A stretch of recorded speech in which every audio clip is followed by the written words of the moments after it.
Bismillahirrahmanirrahim. Hadis yang ke-13 dari 40 hadis tentang keagungan Al-Quran dengan judul At-Tamassuku bil Qur'ani Sababul Hidayati wan Najati. Berpegang teguh dengan Al-Quran merupakan sebab untuk mendapatkan hidayah dan mendapatkan keselamatan dan kemenangan. Dalam sebuah hadis yang diriwayatkan dari Abi Jurayyah Al-Khuzai radhiyallahu anhu, beliau berkata, "Kharaja alaina Rasulullah sallallahu alaihi wasallam faqal." Suatu ketika Rasulullah keluar menemui kami, lalu beliau bersabda, "Absyiru wa absyiru." Bergembiralah kalian dan sampaikan berita gembira. "Alaisa tashhaduna an la ilaha illallah wa anni rasulullah?"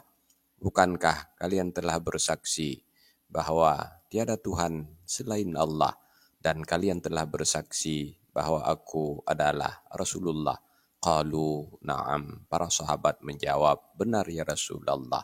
Qal, lalu beliau bersabda, fa inna hadzal qur'ana sababun tarafuhu biyadillah wa tarafuhu biaidikum fatamassaku bihi fa innakum lan tadillu wa lan tahliku ba'dahu abadan.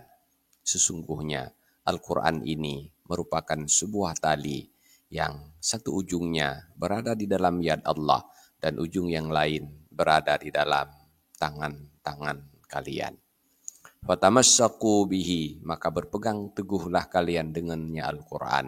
Fa innakum lan tadillu wa lan tahliku ba'dahu abadan.